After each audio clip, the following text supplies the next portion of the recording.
We're starting a front page review with The Nation. The major headline, governors rally support for devastated Borno flood victims. And this is a very impressive move by the governors. We have a few governors in the picture.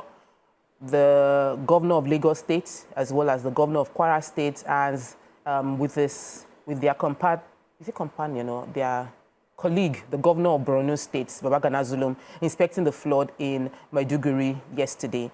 In other news, Sweden offers immigrants $34,000 to leave country. Ekiti pays 71 million naira as compensation, and reign of tribute for Owa Obokun Aromolaron, who passed on. 17 passengers missing as truck knocks bus into river at Ife.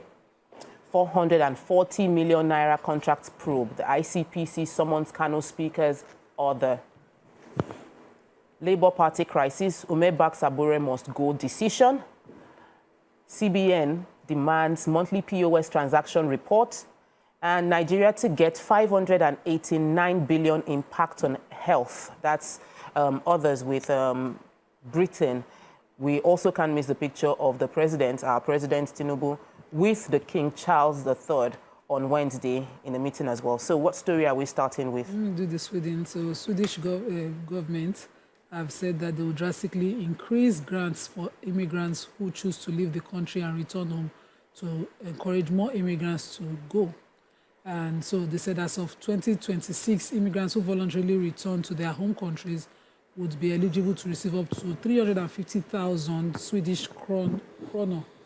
That is about $34,000. And they said this is brought to by the immigration Swedish Democrat. They said there will be a paradigm shift, and this policy has been in existence since 1984, but is relatively unknown. So currently, immigrants in the country who choose to leave, for an individual and adult, will get 10,000 kroner per adult, 5,000 kroner per child, and a cap of 40,000 kroner per family. But they're looking to increase it to 350,000, as opposed to, I just took the stories interestingly, as opposed to the British policy of escorting some immigrants to Rwanda. As opposed to that, you give. But this one is given because they can afford it now. If it is greener pasture you are finding, you collect $34,000, come back home, and whatever skill you have, come and put it to use. Oh. That's what they are looking at. Some way to encourage it. I think it's more dignifying than shipping to some other unknown places. All right. Okay, so I have the story of the 440 million contract probe. They said the Kano State House of Assembly Speaker Jibril Falgore, Deputy Speaker Muhammad Butu, and 3 others have been invited for questioning as part of the ongoing probe of the 440 million drugs contract scam in 44 local government areas in the state. They were invited by the ICPC, that's the Independent Corrupt Practices and Other Related Offences Commission. They said the commission is investigating alleged violations of the provisions of the Corrupt Practices and Other Related Offences. They said that the contract, which was meant for the supply of drugs to the 44 local government areas, was alleged to be breach of the state's procurement law and financial management law. They said that they received an intel from a whistleblower on the drug scandals, and we have decided to investigate all the allegations. They said the ICPC chairman, Dr. Musa Aliyu, who appeared before the Kano State High Court yesterday, said the chairmen have no local standing to institute the matter because the Supreme Court has declared all the caretaker committees in local government areas as illegal nationwide. And he also said the resolution of the Kano State House of Assembly to extend the tenure of the 44 chairmen of the 44 caretaker committees in the council was not valid. So they are trying to say that the 44 local government people, that they are not even supposed to even be part of the investigations. They are not even supposed to still be there as the caretakers. So I have, okay. The ICPC? No. Oh, okay. So records of all points of sale transactions, that's POS transactions, are to be submitted every month according to the CBN. And they have directed 2 licensed payment terminal service aggregators. They're called PTSAs, the Nigeria Interbank Settlement System PLC, NIBSS, and the Unified Payment Services Limited, UPSL. These are the two terminal service aggregators that have been licensed to do that. And they're saying that the CBN had actually sent a circular ahead saying that in order to achieve the objective of tracking electronic transactions in Nigeria, that's why this has been set up. This is, we always say follow the money, or it seems like in Nigeria we cannot follow the money. Some transactions happen and they disappear. So this is government's way of, making sure that all transactions, especially via, in this case, via POS, we're able to follow the money. Now the ATM machines are no longer working. Oh, they are not? They are not. No, the ones at the banking halls work.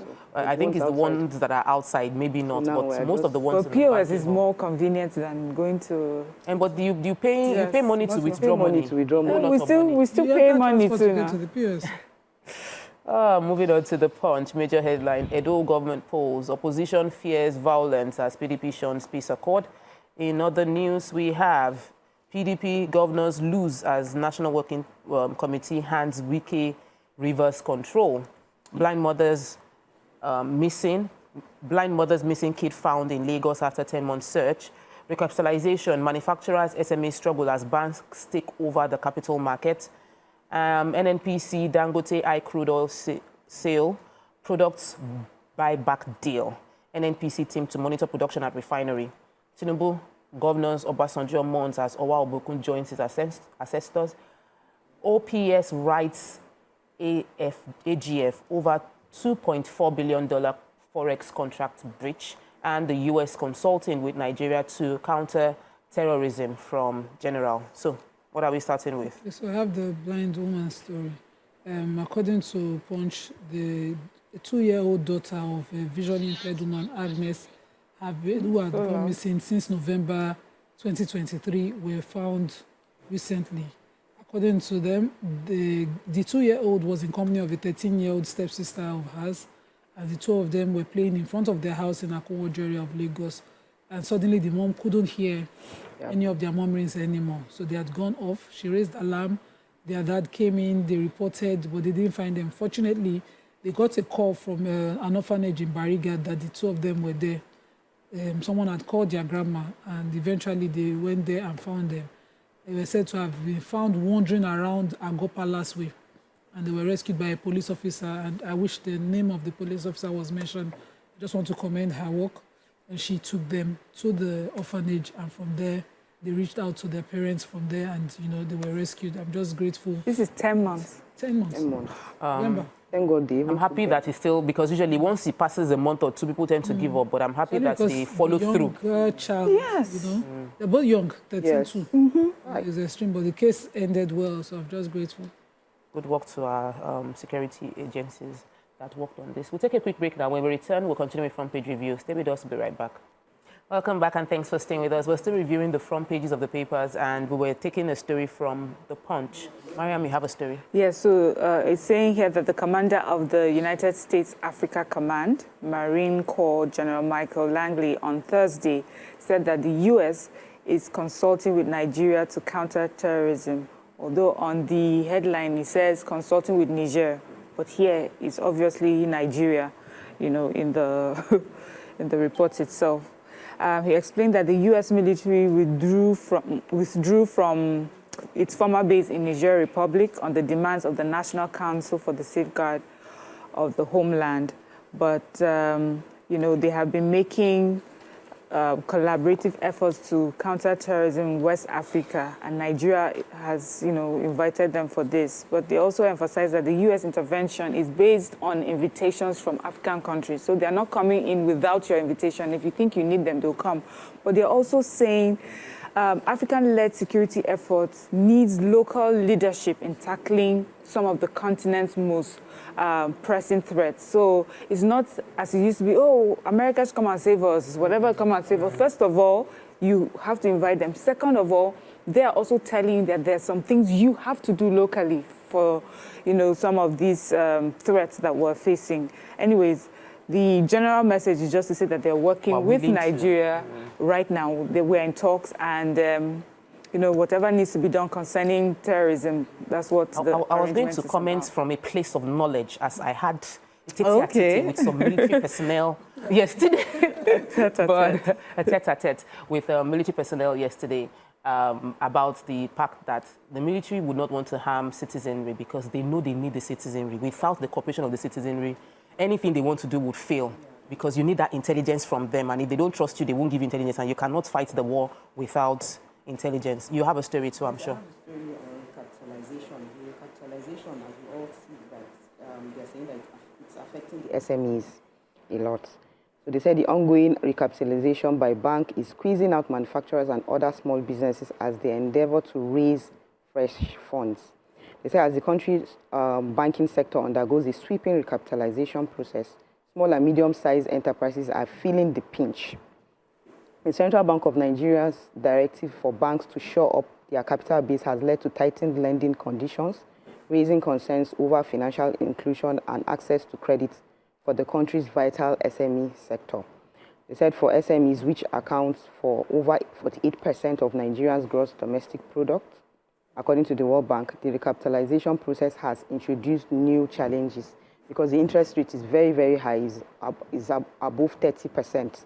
They said the current credit squeeze could stifle their growth, particularly in undeserved regions where financial services are already limited. So for SMEs, the hope is that once the dust settles, a stronger banking sector will emerge, better positioned to support their growth.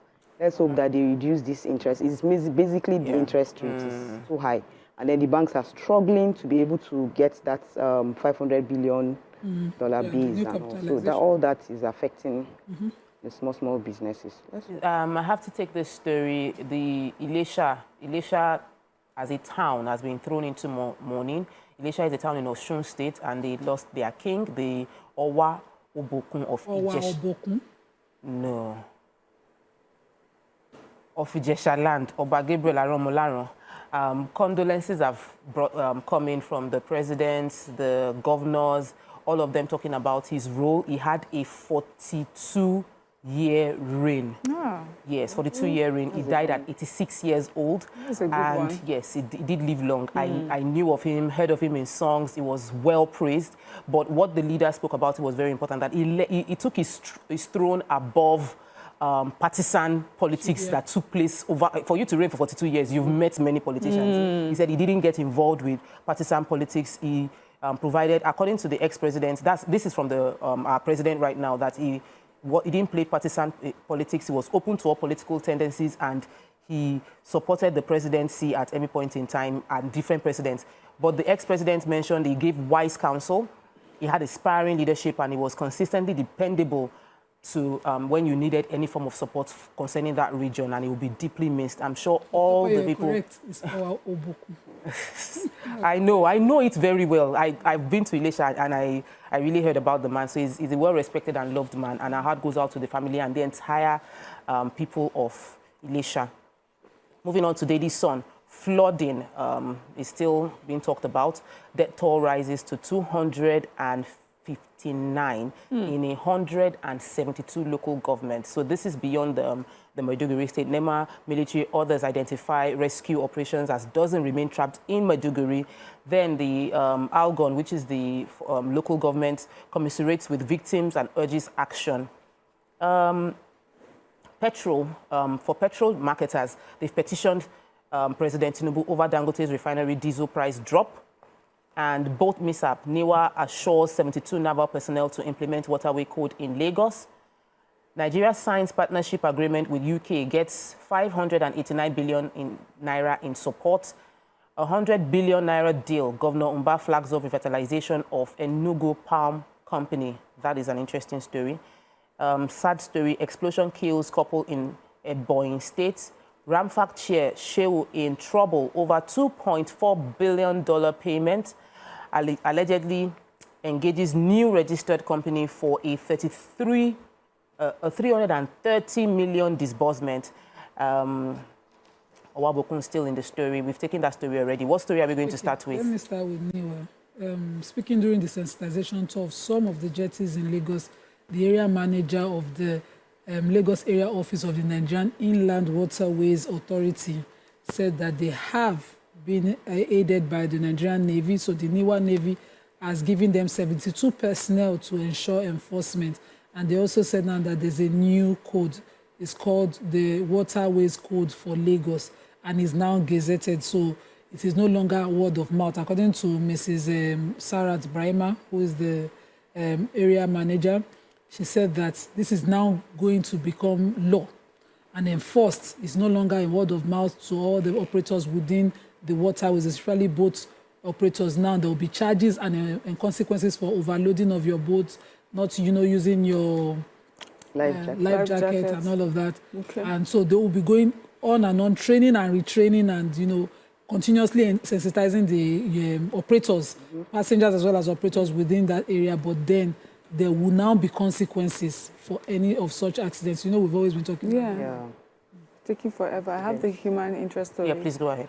So an explosion has killed a couple in Ebonyi State, and this is such a sad story. So this couple had moved. They said they're called George and Chioma Buchi, and they live in Abakiliki, or lived in Abakiliki, and had just moved into their new house.